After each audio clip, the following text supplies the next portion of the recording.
අපේ U1 TV YouTube channel එකට ඔබ සැම සාදරයෙන් පිළිගන්නවා.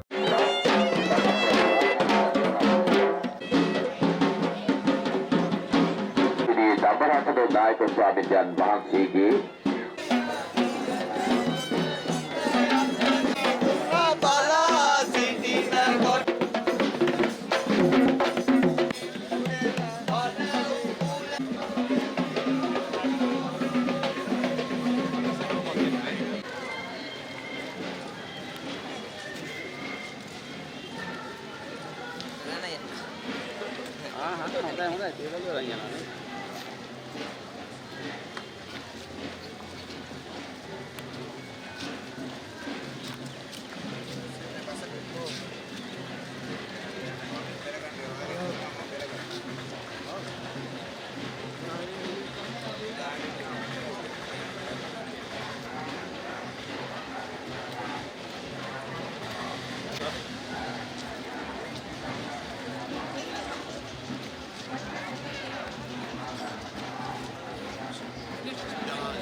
ඉතින් ස්ථානේ පොඩ්ඩක් ඉවත් වෙලා පිරිසට සහයෝගය දක්වන්න කියලා.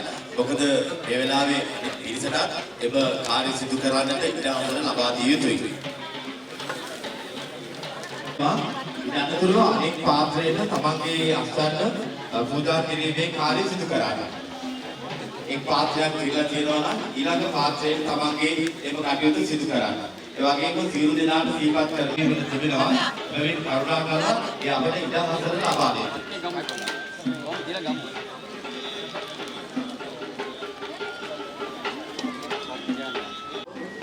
ඉක්මනින් මේ කාර්යය සිදු කරන්න ඉනතුරු ආගමික කටයුතු සිදු කරන්න නියමිතව තිබෙනවා.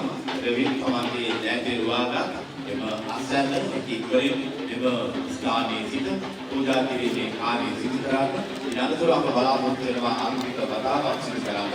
මෙපොතේදී අප සිහිපත් කරනවා කරු වැවිදහා කුඩා යක්තල පාස්කම් කරනවා ආවාස සමාන්ත විද්‍යාරාම කස්තුවා පොදු දිස්ත්‍රික්කයේ දහස් ගණනක පිරිසක් සිටිනවා. ඒක නිසා ගරු අමාත්‍යතුමා ප්‍රමුඛව අනුගාමිකමන් ප්‍රමුඛව ආරාධිත පිරිසට ඉදිරියේ අසුන් ගන්නා ලෙස ගෞරවනීය ස්වාමීන් වහන්සේ මෙම පින්බිම කරා වැඩම කරන අවස්ථාව ලැබෙන්නේ මෙම මළුවේ ඉඩහසල ලබා දෙන්න ඒ වගේම හැකි ඉක්මනින් විශේෂයෙන්ම අපතම වාසනාවන්ත වූ අමාත්‍යාංශයක අමාත්‍යතුමෙක්